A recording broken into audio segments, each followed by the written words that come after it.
ينقضونه من أمر الله إن الله لا يغير ما بقوم حتى يغيروا ما بأنفسهم وإذا أراد الله بقوم سوءا فلا مرد له وما لهم من دونه من وال لہو معقبات، یہ لہو جو ہے اس کی ہو ضمیر کا مرجع یا تو اللہ تبارک و تعالیٰ کی ذات ہے کہ اللہ تبارک و تعالیٰ کے فرشتے ہیں جو پے در پے معقبات ایک دوسرے کے پیچھے آنے والے ہیں اور وہ لوگوں کی آگے پیچھے سے ہر طرح سے اللہ تعالیٰ کے حکم کے ساتھ حفاظت کرتے ہیں، یا پھر لہو کی ہو ضمیر جو ہے اس کا مرجع وہ انسان ہے جس کے بارے میں اللہ تبارک و تعالیٰ نے پیچھے ارشاد فرمایا کہ من اسر القول ومن جہر بہ ومن هو مستخف باللیل وسارب بالنہار، کہ فرمایا کہ وہ بات کو آہستہ کرے یا بلند آواز میں کرے، اللہ تبارک و تعالیٰ ہر ایک چیز کو جاننے والا ہے۔ یہ ذہن میں رہے کہ پچھلی آیات کریمہ میں خلاق کائنات نے اپنی قدرت کے احاطے کو بیان فرمایا، پھر اللہ تبارک و تعالیٰ نے آیت نمبر 8-9-10 میں اپنے احاطہ علمی کو بیان فرمایا۔ یہاں سے اللہ تبارک و تعالیٰ نے اپنے بندوں کی حفاظت پر جو اس کی قدرت ہے اس کو بیان فرمایا، یعنی اللہ تبارک و تعالیٰ نے ملائکہ کرام علیہ السلام کو جو معمور فرما رکھا ہے، یہ حقیقت میں اللہ تبارک و تعالیٰ ہی ہے جو معمور فرمانے والا ہے، تو ہمہ وقت انسانوں کی حفاظت میں، اہل ایمان کی حفاظت میں فرشتے جو ہیں وہ لگے ہوئے ہیں۔ جیسے آپ نے بھی سنا ہوگا کہ نمرود جو ہے اس نے جب خدا ہونے کا دعویٰ کیا تو خلاق کائنات نے اس کے دماغ میں صرف ایک مچھر جانے دیا، وہ مچھر اس کے دماغ میں جا بیٹھا، وہ مچھر اسے اذیت دیتا تھا، تکلیف دیتا تھا، اور وہ تھا بھی معذور مچھر۔ جی علماء سے آپ نے سن رکھا ہوگا کہ معذور مچھر جو ہے وہ اس کے دماغ میں جا پہنچا، وہ اس کے دماغ میں خلل ڈالتا رہتا ہے، جی ہر وقت جو ہے وہ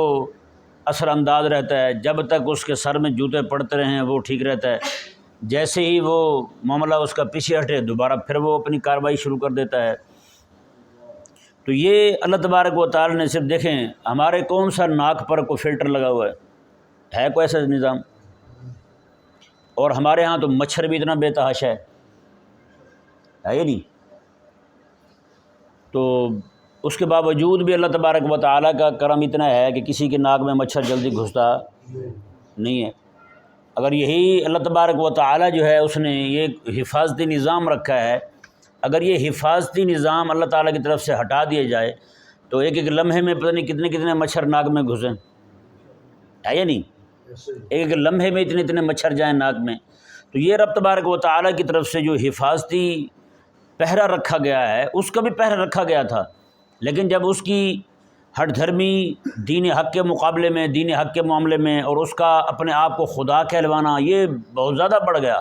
یہ توحید کی طرف آ ہی نہیں رہا، رب تبارک و تعالیٰ کو مان ہی نہیں رہا، تو اللہ تبارک و تعالیٰ نے اسے پھر تھوڑی سی سزا چکھائی کہ وہ جو حفاظتی پہرہ تھا اس کے ناک پر وہ ہٹا دیا، تو ناک کے اندر جا گھسا وہ مچھر، اور اس نے جا کر کے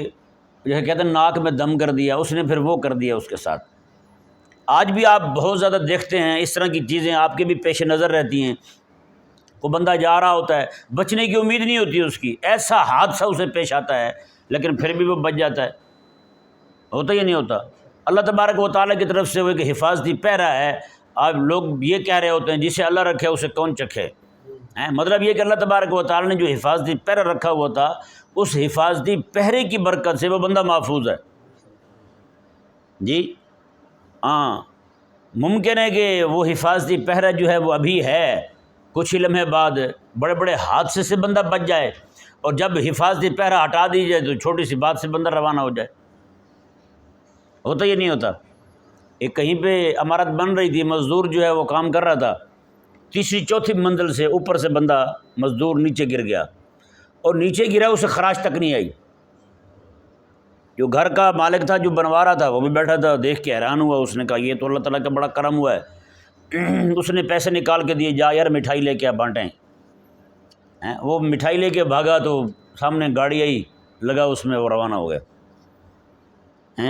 اب یعنی ایک طرف تیسری چوتھی منزل سے نیچے گر رہا ہے، اسے کچھ بھی نہیں ہو رہا، بچنا یہاں نہیں چاہیے تھا اسے۔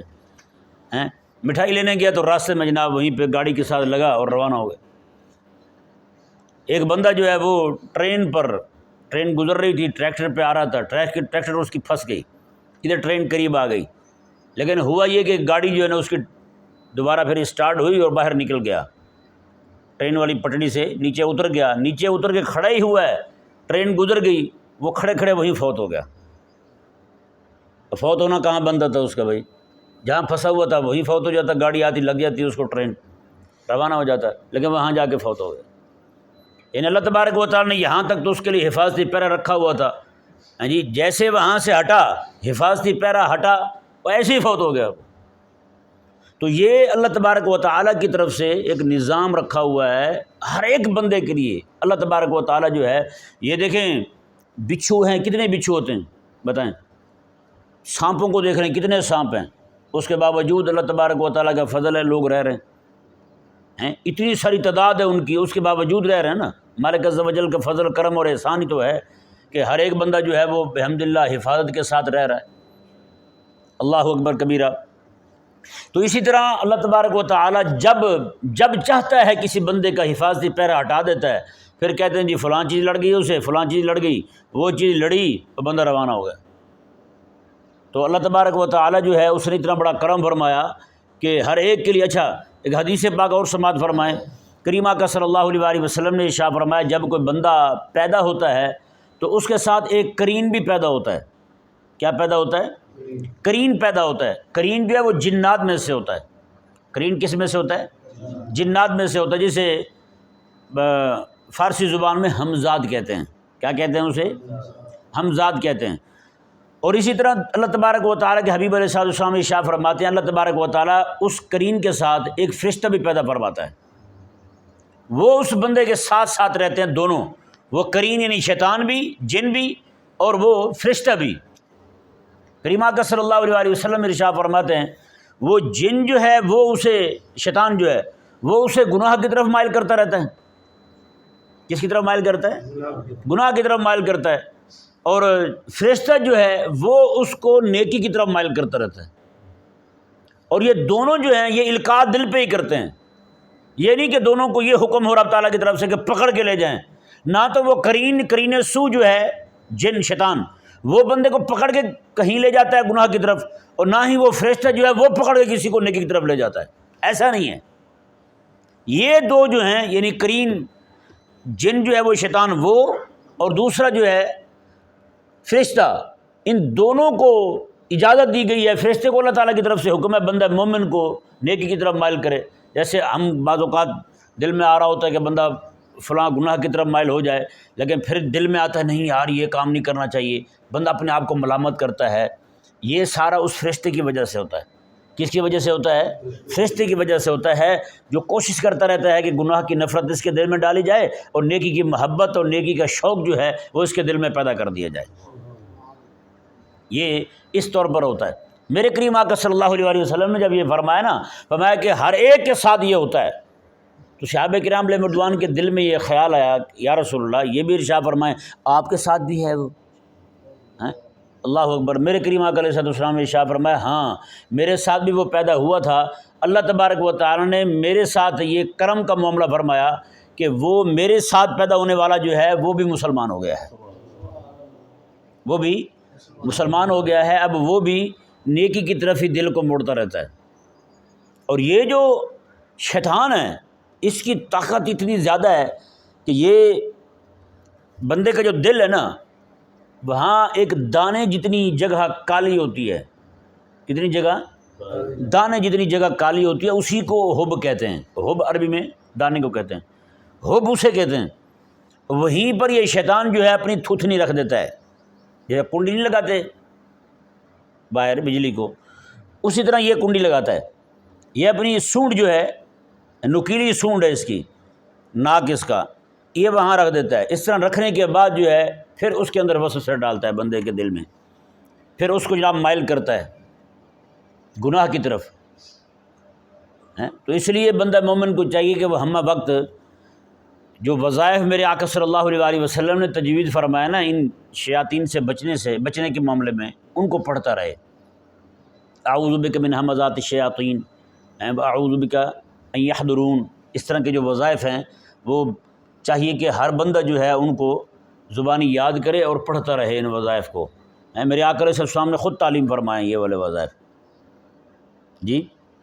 اعوذ بک من ہمزات الشیاطین، جی شیطان جو وسوسہ ڈالتے ہیں، اور یہ جو شیطان ہیں میرے کریم آقا صلی اللہ علیہ وسلم ارشاد فرماتے ہیں مغرب کے بعد اپنے بچوں کو گھروں سے باہر نہ جانے دو، مغرب کے بعد اپنے بچوں کو گھروں سے باہر نہ جانے دو۔ اس وقت شیطان جو ہے وہ سر عام دندنا رہے ہوتے ہیں، سر عام گھوم رہے ہوتے ہیں شیطان مغرب کے بعد عشاء کے وقت تک کا جو بنتا ہے نا دورانیہ، اس وقت میں اپنے بچوں کو گھروں سے باہر نہ جانے دیں۔ ہاں بچے آتے ہیں نماز پڑھنے آئیں فوراً گھر جائیں، نماز پڑھنے کے بعد جی عشاء کی نماز پڑھنے آئیں فوراً گھر چلے جائیں، اس طرح کا معاملہ ہونا چاہیے۔ لیکن یہ وہ چیزیں ہیں ان کی طرف ہماری توجہ نہیں ہوتی ہے، یہ نہیں، ہمارے بچے عموماً نکلتے ہی مغرب کے بعد ہی باہر ہیں، چلو جی منڈا پڑھ کے آ گیا ہے تو اب تھوڑا سا چل پھر لے، تو وہ پھر جیسے علماء فرماتے ہیں کہ شیاطین جو ہیں، بڑا شیطان جو ہے نا وہ دن میں کام کرتا ہے اور رات کے وقت جو ہے اس کے سارے چیلے چماٹے وہ کام کرتے ہیں، یہ وہ چھوڑ دیے جاتے ہیں، سارے زمین میں پھیلا دیے جاتے ہیں شیاطین جو ہیں۔ اور یہ اللہ تبارک و تعالیٰ جو ہے وہ اہل ایمان کو اپنی حفاظت میں رکھے جی۔ اور یہی میں نے صرف آپ کو ایک مچھر کی مثال دی، آپ جنات کو ہی لے لیں جی، اللہ تبارک و تعالیٰ جو ہے وہ جنات سے اگر اہل ایمان کی یعنی لوگوں کی حفاظت نہ فرمائے تو بتائیں یہ تو ایک ایک جگہ بیٹھے ہوئے ہیں،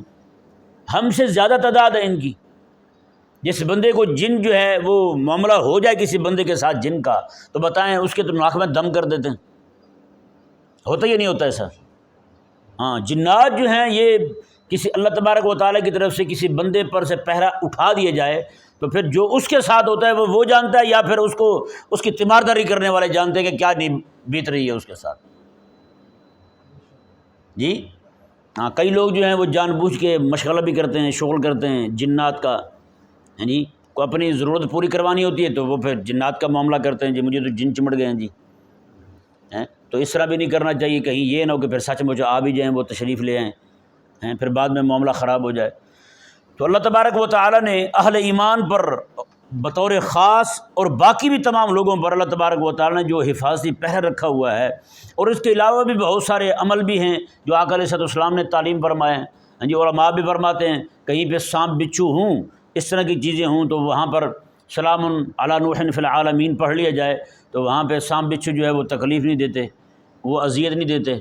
جی۔ اسی طرح کر کے حضرت سیدنا شیخ الامام عبد القادر جیلانی رضی اللہ تعالیٰ عنہ کے ایک مرید خاص تھے اور بہت بڑے یعنی کہ آپ کے دوست بھی تھے، حضرت علی بن حیتی رحمہ اللہ جو ہیں، آپ کا نام جو ہے نا وہ مجربات شیوخ میں سے ہے، کہیں پہ آپ کا نام لے دیا جائے ایک بار علی بن حیتی پڑھ لیا جائے تو مچھر جو ہے وہ تکلیف نہیں دیتے، مچھر تکلیف نہیں دیتے۔ اس سے جو ہے وہ اللہ تبارک و تعالیٰ یعنی وہ بزرگ کے نام کی برکت سے اللہ تبارک و تعالیٰ اس بندے کی بھی حفاظت فرماتا ہے جو ان کا نام اپنی زبان سے ایک بار لے لے، ٹھیک ہے نا جی۔ اسی طرح کر کے حضرت سیدنا سلیمان علیہ السلام، میرے آقا علیہ السلام نے ارشاد فرمایا، میں جہاں کہیں تم دیکھو کہ اس طرح کے بچھو یہ سانپ خاص طور پہ یہ بہت زیادہ ہیں، اذیت دینے والے ہیں، تو وہاں پر حضرت سلیمان علیہ السلام کا نام لے دیا جائے اور یہ کہا جائے کہ جو ذمہ اللہ تبارک و تعالیٰ نے حضرت سلیمان علیہ السلام کو عطا فرمایا تھا اسی ذمے کا واسطہ دیتا ہوں، تو آقا علیہ السلام ارشاد فرماتے ہیں کہ سانپ بھی وہ علاقہ چھوڑ جائیں گے، وہ جگہ چھوڑ جائیں گے۔ کریم آقا علیہ السلام کے صحابہ کرام علیہ رضوان جو ہیں جب فتوحات کے سلسلے میں جاتے جاتے افریقہ کے جنگلوں میں جا پہنچے، جہاں افریقی رہتے تھے ان کا شہر تھا، وہاں آبادی نہیں بنائی انہوں نے، کیروان ایک علاقہ تھا، وہاں جا کر کے علاقہ نہیں وہ جنگل ہی تھا سارا،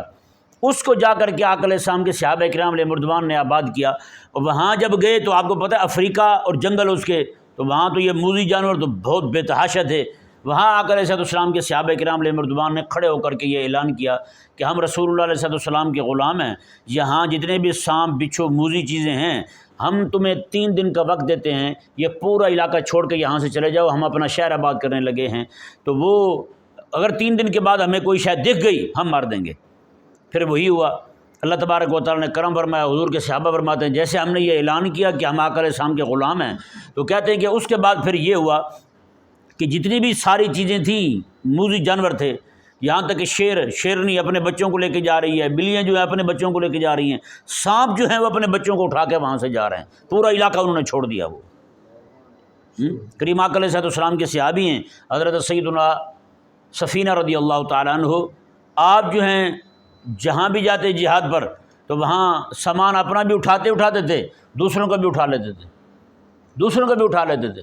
ایک بار آقا علیہ السلام نے دیکھا کہ اپنا بھی سامان اٹھایا ہوا، دوسروں کا بھی اٹھایا ہوا، سامان بھی بڑا وزنی۔ آقا علیہ السلام نے میں تم بھی سفینہ ہو ہیں؟ وہ کہتے ہیں حضور نے یہ جو فرما دیا نا مجھے، تو اس کی برکت یہ ظاہر ہوئی 10 بندوں کا سامان بھی اٹھا لیتا تھا، مجھے کوئی پرواہ نہیں ہوتی تھی۔ آپ ایک بار جا رہے ہیں جنگل میں، ایک دم سے قافلے کے ساتھ تھے، بچھڑ گئے، سامنے شیر آ گیا، شیر بھی بھوکا، وہ آ کے غرایا، حضرت سفینہ رضی اللہ تعالیٰ عنہ آپ نے بآواز بلند اسے فرمایا یا ابا الحارث انا مولا رسول اللہ، ذرا کان کھول کے سن لے، میں رسول اللہ کا غلام ہوں، میں رسول اللہ علیہ السلام کا غلام ہوں۔ تو کہتے ہیں اتنا کہا تو تو شیر نے جناب نہ صرف یہ کہ مجھے تنگ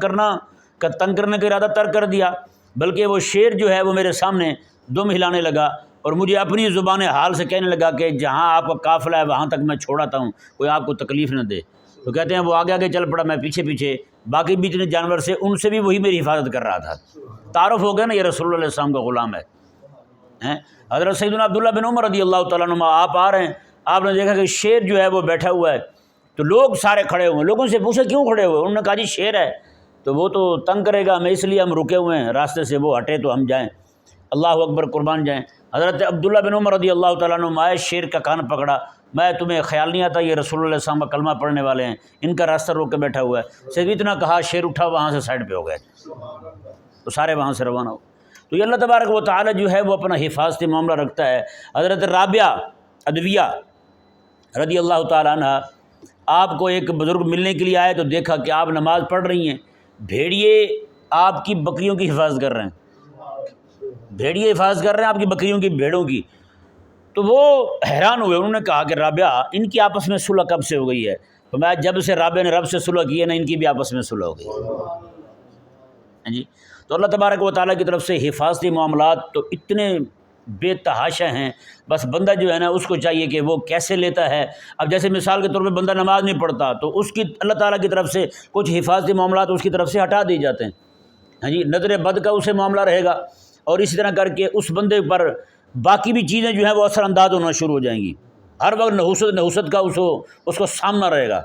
ہاں جی۔ ان چیزوں سے بندہ جو ہے وہ نماز، جسے اللہ تبارک و تعالیٰ نے قرآن کریم میں ارشاد فرمایا قد افلح من تزکا